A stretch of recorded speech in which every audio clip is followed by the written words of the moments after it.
Hi friends, എല്ലാവർക്കും blessings ലൈവിലേക്ക് ഒരിക്കൽ കൂടി സ്വാഗതം. ഇന്ന് ഞങ്ങൾ ഷാർജ വെജിറ്റബിൾ മാർക്കറ്റിൽ പോയി. അപ്പോൾ അവിടുത്തെ കുറച്ച് കാഴ്ചകൾ നിങ്ങളെ ഒന്ന് കാണിക്കുകയാണ്. ഒരുപാട് കാഴ്ചയൊന്നും ഇല്ല കേട്ടോ, കാരണം അവിടെ ഒരുപാട് തിരക്കായിരുന്നു.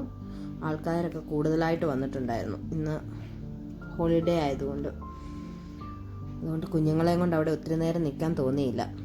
നല്ല ഫ്രഷ് വെജിറ്റബിൾസ് ഒക്കെ ഇവിടെ കിട്ടും. വെജിറ്റബിൾസും ഫ്രൂട്ട്സും, പിന്നെ ഇതിൻ്റെ ഓപ്പോസിറ്റ് സൈഡിൽ ഫിഷ് മാർക്കറ്റും മീറ്റും കിട്ടും. നല്ല ഫ്രഷ് ആയിട്ടുള്ള വെജിറ്റബിൾസൊക്കെ ആവശ്യമുള്ളതൊക്കെ നമ്മൾ നോക്കിയെടുത്ത് നമുക്ക് വീട്ടിൽ പോകാം. തണ്ണിമത്തൻ ഇരിക്കുന്നു, അതിൽ നിന്നൊരു തണ്ണിമത്തനും വാങ്ങിച്ചു. അപ്പം നമുക്ക് വീട്ടിൽ വന്നിട്ട് ഒരു തണ്ണിമത്തൻ ജ്യൂസ് ഉണ്ടാക്കാം. ഞങ്ങൾ വീട്ടിലെത്തി. നമുക്ക് തണ്ണിമത്തൻ ജ്യൂസ് എങ്ങനെയാണ് ഉണ്ടാക്കുന്നതെന്ന് ഒന്ന് നോക്കാം. ഞാൻ ആ തണ്ണിമത്തൻ്റെ ഒരു 1/4 ഭാഗം മുറിച്ചെടുത്തിട്ട് കുരുവൊക്കെ മാറ്റി ചെറിയതായി മുറിച്ചെടുത്തിരിക്കുകയാണ്. കുരു മാറ്റിയെന്ന് പറഞ്ഞാലും കുറച്ച് കുരുവൊക്കെ അവിടെ എവിടെയൊക്കെ ഉണ്ട് കേട്ടോ. അത് സാരമില്ല, നമുക്കൊന്ന് അരിച്ചെടുക്കുമ്പോൾ ശരിയായിക്കോളും. പിന്നെ ഇതിലേക്ക് ഇനി ഞാൻ എടുത്തിരിക്കുന്നത് 2 നാരങ്ങയുടെ നീരാണേ.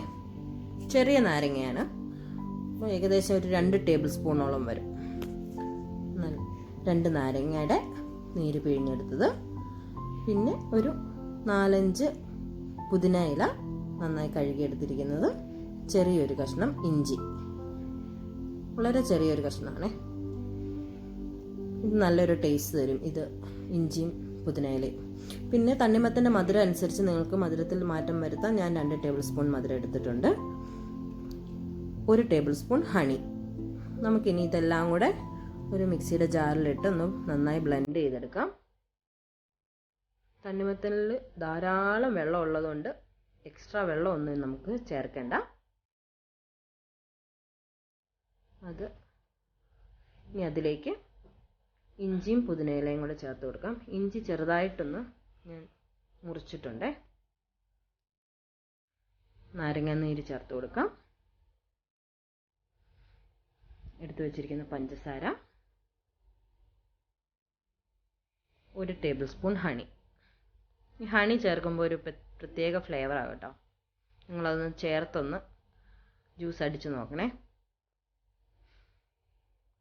ഇവിടെ ഒരാൾ ജ്യൂസ് കുടിക്കാൻ റെഡിയായി നിൽക്കുക. ആ മധുരം ഒന്ന് ബാലൻസ് ചെയ്യാനായിട്ട് ഞാൻ ഒരു നുള്ള് ഉപ്പ് കൂടി ചേർക്കുന്നുണ്ട്. നമ്മുടെ ജ്യൂസ് അടിച്ചെടുത്തിട്ടുണ്ട്. നമുക്കതിന് അരിച്ചെടുക്കാം.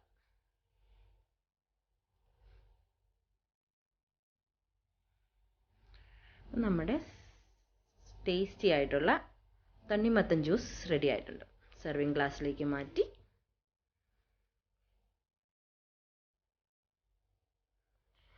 എല്ലാവർക്കും ഇഷ്ടമായെങ്കിൽ ഇതൊന്ന് വീട്ടിൽ ചെയ്തു നോക്കണം. അപ്പം നല്ല ചൂടിൻ്റെ സമയമാണ് ഇവിടെ.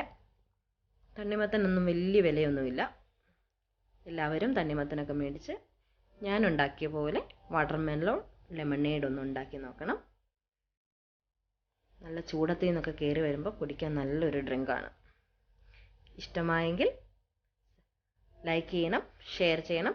ആദ്യമായിട്ടാണ് ചാനൽ കാണുന്നതെങ്കിൽ സബ്സ്ക്രൈബ് ചെയ്യാൻ മറക്കരുതേ. Thank you for watching.